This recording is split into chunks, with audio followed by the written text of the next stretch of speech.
From the Ohio University Telecommunications Center, this is In Touch. Tonight, we're in touch with Ohio University.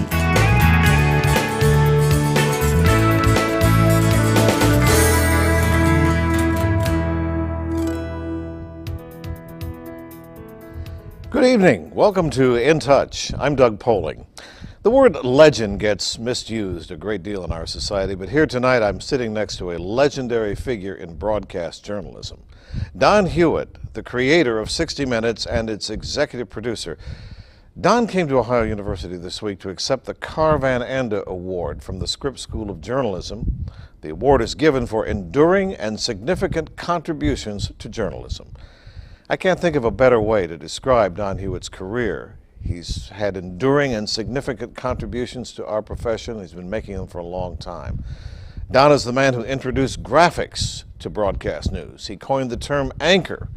He directed the first TV presidential debate, and he produced the first half-hour network newscast.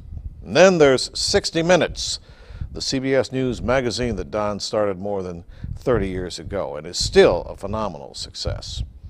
Don Hewitt and his 60 Minutes people have won so many awards, I'd take up all our time here just trying to name them. But how about this? 68 Emmys, 11 DuPont Columbias, and 9 Peabodys. His new book is out. I have a copy here. It's called Tell Me a Story, and it's about Hewitt's career in news and at 60 Minutes.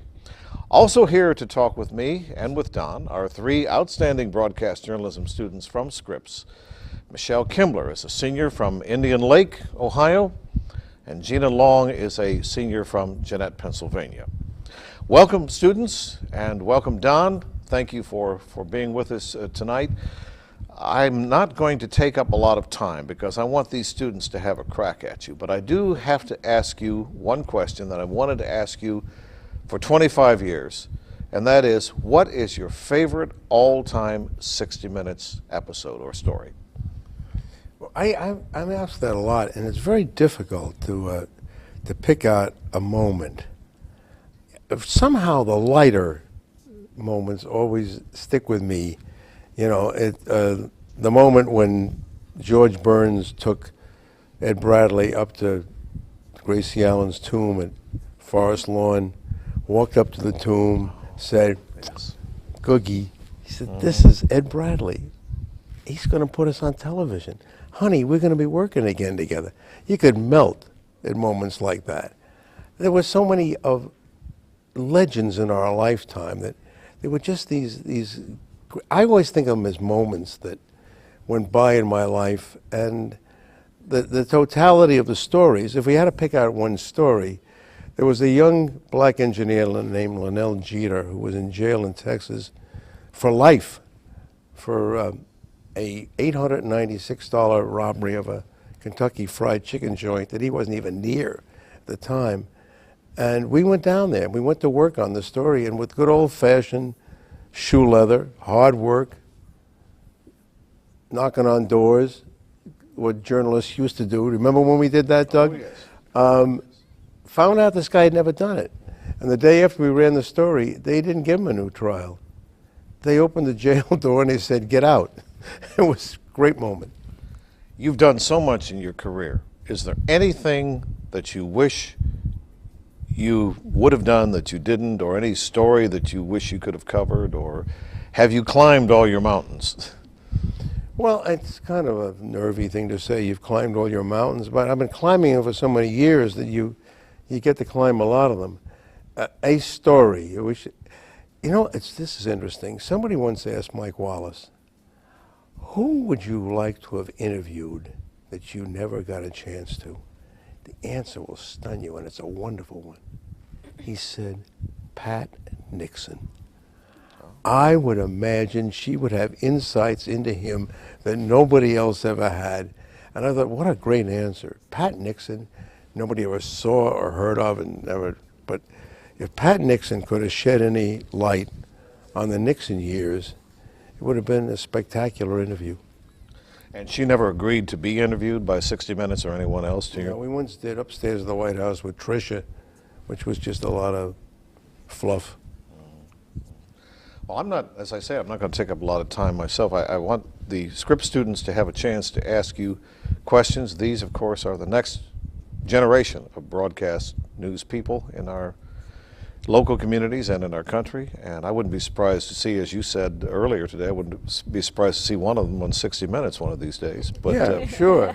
Here they are. Two new Katie Courics, right? There you go. Michelle Kimbler, I'm going to give you the first question for Don Hewitt. All right. Well, you know, 60 Minutes it's such a well-respected and well-known broadcast, but there are a lot of other broadcasts out there. But what is it that 60 Minutes has done better than these other broadcasts that it's so successful? Michelle, if I knew, I'd bottle it and I'd sell it in the supermarket. I don't know. It's a puzzlement to me why they never realized. Well, first of all, Doug would know this. CBS had bench strength. CBS was the only outfit that could take a Mike Wallace, a Harry Reasoner, an Ed Bradley, a Dan Rather, a Diane Sawyer, and put them on one broadcast. Mm-hmm. Nobody else had that kind of strength. I mean, if ABC or NBC tried to do that, there'd be nothing left for the rest of their network. So I had this wonderful luxury of bench strength, and I could pick from great broadcasters. And I had great producers who worked with them. Actually, the word producer is a misnomer in this business. You know, David Merrick is a producer on Broadway. Sam Goldwyn was a producer. We're not producers. Producers go out and raise money, and so we borrowed all these terms from Hollywood and the stage. We're all reporters. I don't even like the word journalists. I mean, that's a little too highfalutin for me. We're all news people. We're all reporters. On paper, 60 Minutes has 6 correspondents, including Andy Rooney, 21 producers, 21 associate producers. I said, no, we don't. We have 47 reporters. We let 6 of them broadcast because they're better on the air than the others. But they're all reporters. They're all, that terrible word, journalists. They're news people. And if you look at it that way, and you look at it the way you would assume Joe Lelyville looks at the staff of the New York Times, or the way Carl Van Andel looked at the staff of the New York Times, they're not showbiz people, they're reporters. But it doesn't hurt to look and sound like a news person. There's something, I used to say, the great Edward R. Murrow, if you were going to do a docudrama, you'd never seen Murrow, you'd only heard him on the radio, and you put out an audition for 50 actors to come and play him, and he was among the 50, you'd say, that's the guy to play Murrow. He looks like Ed Murrow. Doug knows this. Lowell Thomas did not look like Lowell Thomas. He was the last guy you would pick out to play Lowell Thomas. So they take on sort of it's kind of crazy. They take on a persona. Like, you have to think about it. Walter Cronkite looked like Walter Cronkite. I mean, who else did he look like? Charles Kuralt looked like Charles Kuralt. So sure. There's an overlay of showbiz that is inevitable when you're on television, but you fight it and you try to stay pure.